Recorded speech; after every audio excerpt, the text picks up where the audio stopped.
kind of a procedural question, but are you going to, it's a black shirt question, are you going to hand those out before you go to Ireland or have a ceremony in Ireland? Or how's that? Yeah, that's a good question. Actually, Coach Frost just told me the other day we need to talk about it, so we haven't decided yet.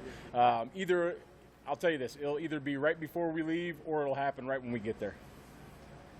Do you have a pretty good sense of your depth chart at this point now that you have those full scrimmage? Yeah, I think, some guys are solidified, and there's still positions. Take the nickels, for example. It's right now it's or, and I got to see who's going to have the best practice, and it might be that all year.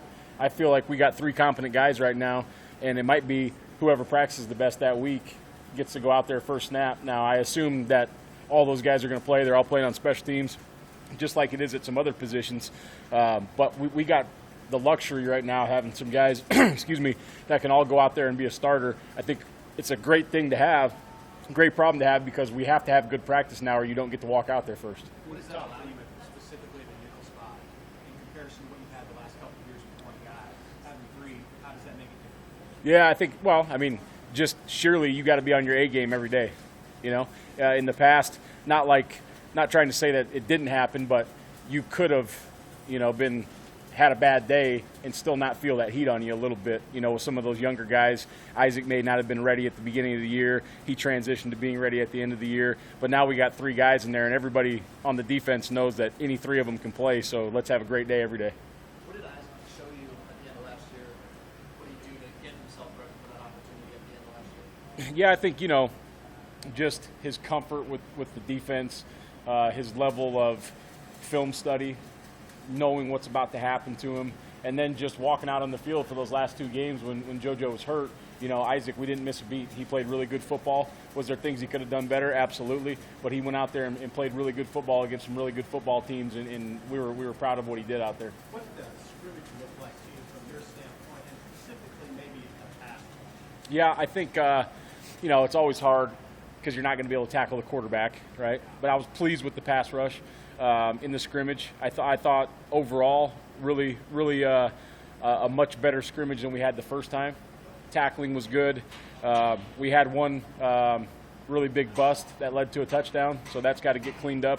A few communication errors, personnel, subbing, packages. Those went in a lot smoother than the first scrimmage. We had a little sticky point transitioning from base to nickel, dime, those types of things, and we got that worked out. So I thought the scrimmage was good for us. Scott mentioned that one of the best things about having O'Shawn Mathis in the building has been the effects he's had on the guys around him, Lamar and Garrett's. What have you seen in that regard? What does it do for those guys to have a guy like O'Shawn in the building?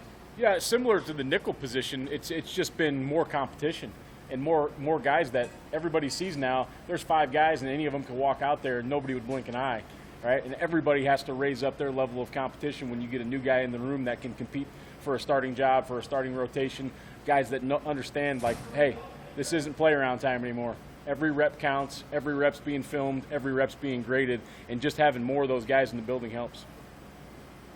At safety, what have you seen from Miles Farmer for a couple of weeks? Yeah, so Miles Farmer, he's doing an incredible job of communicating with the back end.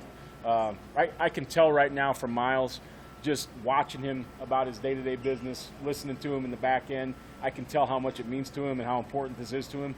So I've just seen a lot of growth, in the leadership piece of it, and also mentally from Miles.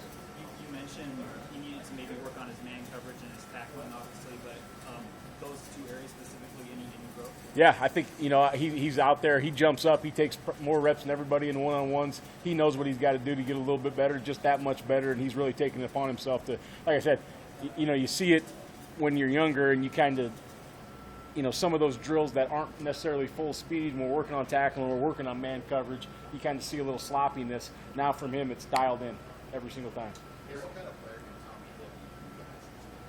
Yeah, I think Tommy's got the ability to be a very special player. Once again, he's a guy that came in the spring. You saw a lot of flashes, but it wasn't always doing the right thing because he didn't know what always was going on with him.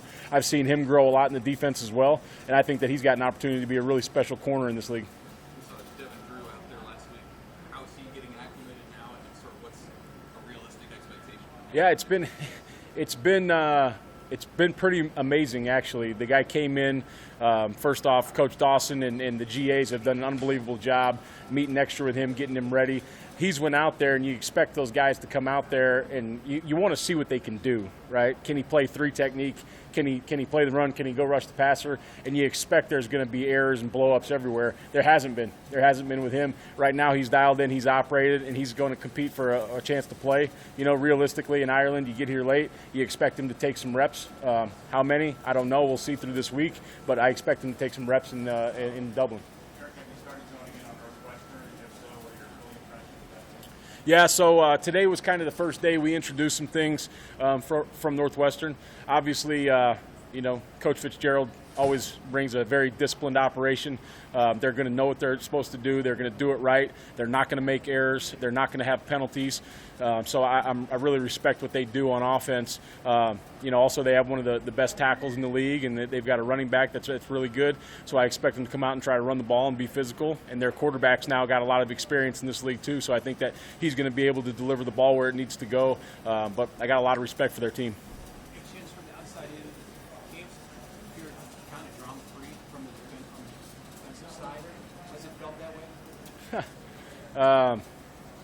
Gosh, I don't know if I've ever thought about that, but there hasn't been a ton of drama. There hasn't been a lot of things for me to manage. There hasn't been a lot of issues come up, and like I told you guys before, I like our team right now a lot, and just not even from the players, the ability that way. I just like our team, the way guys work, the way guys compete, the way they understand this is a business. I just like where their heads at, and I think that you know, we got a really good football team that plays together. The roster limitations, given it's a Big Ten game, how difficult is that, especially you have all these guys here and you got to make some hard decisions, different decisions that might be tough to get down to? Well, I mean, the good thing is we get to bring them all over, right? So, you know, it's not like you got to go over with 74 and then hope it works out. You're going to get over there with your 110 or however many they allow us to bring. And so if somebody gets hurt or somebody, you know, blows up, we have the opportunity to switch them out. But that'll be a hard decision. You know, I think you got it down to, you know, maybe 80 that are going to play or going to play on special teams. So there's really a hard decision on, you know, that last 10 or something like that. And then, you know, there's going to be some redshirt guys and those types of things. But it'll be hard to get that last, you know, 4 or 5 or 6 guys limited down. Do you think that goes up until game time, or do you know that going in? Like, No. do you know that when you go? No, that'll go up to game time. Once again, a lot of it has to do with special teams.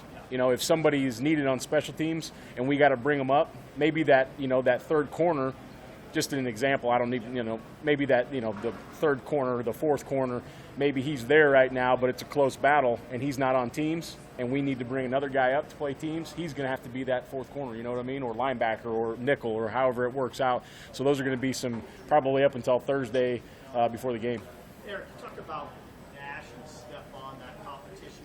How's that looked in the last few days? Yeah, I think, you know, both of those guys, once again, they have earned the right to be on the field in Dublin.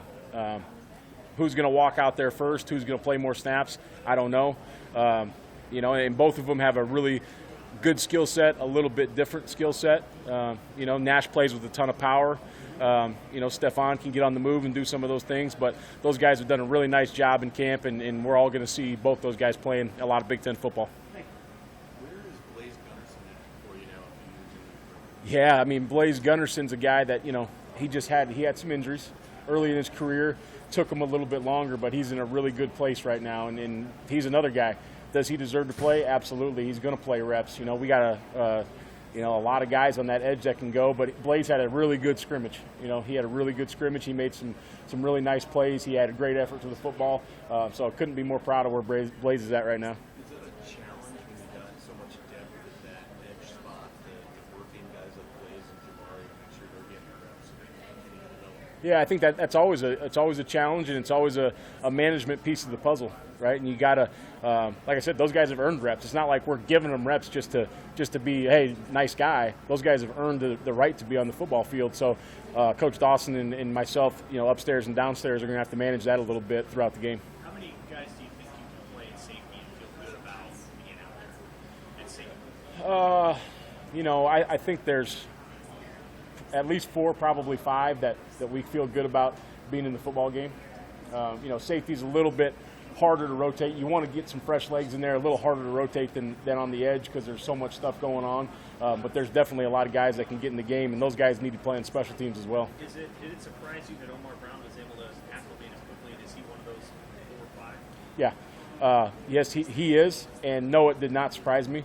The guys play a lot of football. He's a 1AA All-American or however, whatever awards he won. He's played a lot of football, and the transition was not hard for him. He's a smart football player, and he just wants to be on the field. So he was willing to do whatever, learn whatever we need him to learn. He's learned a lot of spots for us in the different packages, nickels and dimes and bases. So he's a really good addition to the football team. As you know, it's school in session. How did it change for you guys playing with practices more on the guys' plays? I don't think school starts till next week. Yeah, so it's good for me right now. It's probably, LPS started, so my kids went back to school, so that's good. But I think, school's actually starting while we're in Ireland, so I think that'll be a little bit of a piece of the puzzle that needs to get managed. I know we're bringing some academic support people over to help them get through their classwork that they need to get done, but that will be a little bit more of the puzzle. Right now, it's great because we have a ton of time as a staff. We have a ton of time with the guys. Now, once school starts, we'll get into that 20-hour rule, and you just get less time to sit and watch film and do all the kind of things. Can you get a good viewpoint on how the offense is progressing? What's your takeaways on this offense? Yeah, I think the offense has done a tremendous job transitioning from the spring to the fall. I know in springtime they wanted to get the new offense put in, and there was a lot of stuff getting thrown at those guys, and now it's the second time through for them, and they've done a really good job. They've given us some really tough looks, both in the pass game and the run game, formationally, motion stuff. So it's been great for us because we've got to look at a lot of different things. There shouldn't be anything that anybody throws out there where we're like, oh, man, we don't know how to fit that, or we don't know how to line up to that formation, because our offense has done a great job with giving it to us. And, they got a ton of playmakers over there, too. So I'm excited to watch those guys get the ball in their hands and run around when it's not us trying to tackle them, somebody else. Yeah, I think first off, those running backs are doing a really good job, and it's hard for me to even know who's in the game because they're all hitting it so hard, and they're making good runs. Trey Palmer's done an excellent job making plays. Travis Vokalek's a matchup nightmare. They just got a lot of weapons all over the field. What about you? You got any questions? What's your name? What? Dale, you got any questions? No? All right. All right. See you guys.